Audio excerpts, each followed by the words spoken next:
I'm Randy Schrader. Let's discuss what gets me here, and then let's discuss what might get you here. In 1990, I became a distributor in this remarkable industry, network marketing. In this discussion, we'll be describing the evolution of this industry from way before I got involved up until this day. We'll also discuss what specifically it is might cause you to get involved in the industry, but my own evolution here is a part of this discussion. In February of 1990, I became a distributor in the industry, and I stayed one clear up until August of 2009. In August of 2008, I was so lucky to get involved with a company called MONAVIE.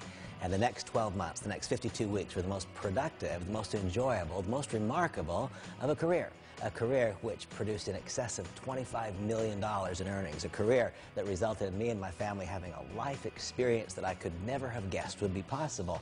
But then, at the end of 2009, or towards the end of 2009, my friend Dallin Larson asked me if I would contemplate an evolution of my own. He said, "Randy, would you be willing to give up your distributorship so that all international distributors in MONAVIE could benefit from your life experience?" And while it wasn't an easy decision, I made the decision that I would do so, and I'm hoping so much that decision winds up accruing to your benefit specifically. So who am I? I am Randy Schrader. What is my official role and capacity? I am the International Distributor Ambassador of MONAVIE. What does that mean? It means that I'm in direct partnership with you if you're involved with this great company, or I will be in direct partnership with you if you make a decision to become involved. That's what gets me here.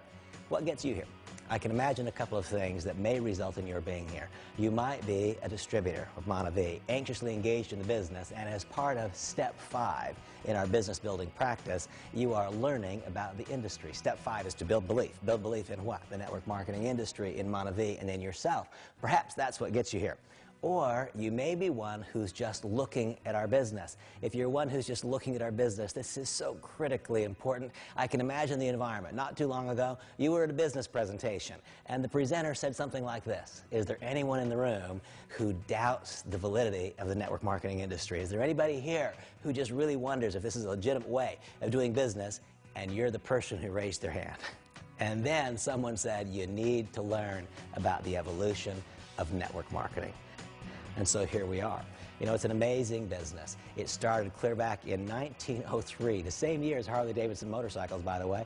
And when it began, it was a company called Watkins. Watkins Products, Watkins Vanilla, Cinnamon, and Spices. Some of you who are my age or older, if there are any such people, some of you who are my age or older, you probably recall on your mom's kitchen counter, or maybe on your grandmother's, maybe still today, Watkins Vanilla, Cinnamon, and Spices. That was the first company ever that made it possible for individual entrepreneurs to buy a product at wholesale and sell it at retail, direct selling, but then to take one more step to not just buy it wholesale and sell it at retail, but to extend that opportunity to others, to be able to recruit and enroll other people. It's been going on since 1903.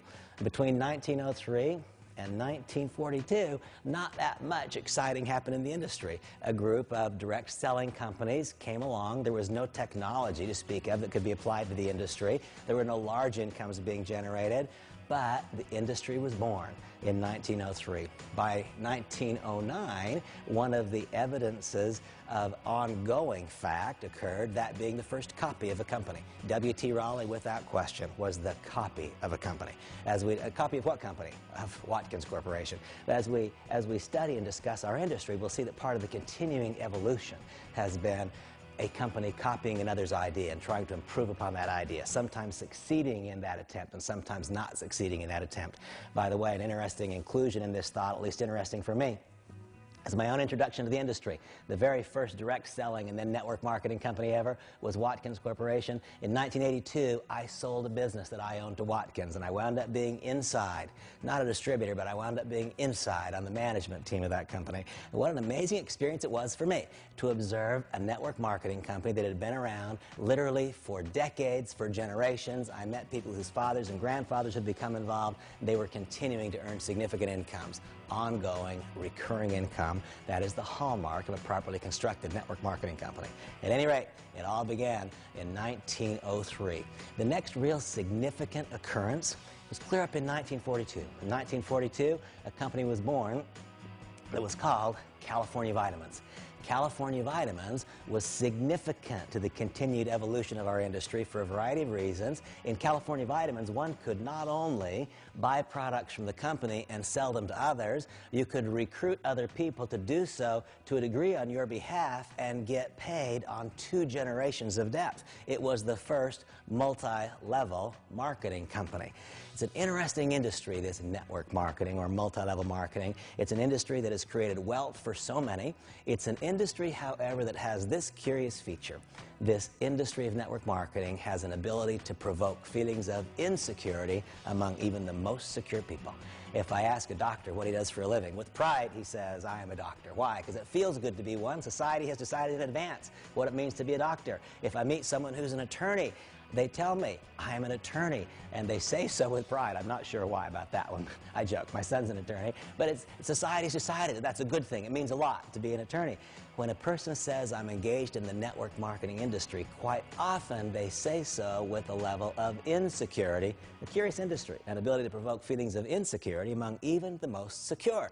I hope that you are one of those people who can, with me, look anyone in the eye, candidate, new organization member, family member, and say the fundamental principles which govern network marketing are superior to those which govern conventional business. I'm hoping that this evolution of network marketing helps get you started across that bridge.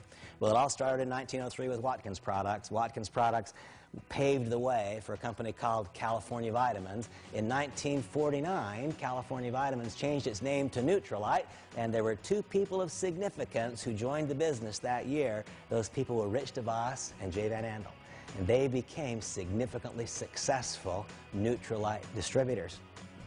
In 1959, they chose to leave Nutrilite and start their own company. The company they started was called the Amway Corporation. Amway truly began an acceleration of this evolution of network marketing. Amway was the first company to pay 3 generations deep instead of just 2. Nutrilite was the first multi-level marketing company. They paid 2 generations deep. Previously it was called California Vitamins. Now comes the Amway Corporation. They paid 3 generations deep. Well, in 1959, Amway was born. And between 1959 and 1972, that company enjoyed literally unrestricted growth. By 1972, the Amway Corporation was doing $600 million in annual sales. Contemplate that, $600 million in 1972 from zero, from nothing, from a spark in the eye of Rich DeVos and Jay Van Andel in 1959. Unrestricted growth. $600 million is a lot of volume. That's a lot of business, a lot of wealth being created, a lot of money being earned for both owners and for distributors. And you know, whenever great success occurs, we can be assured that imitators will come along. Between 1972 and 1975, there was a massive proliferation of companies that entered the industry trying to mimic and mirror Amway's success. Some were legitimate, many were not, some were fraudulent.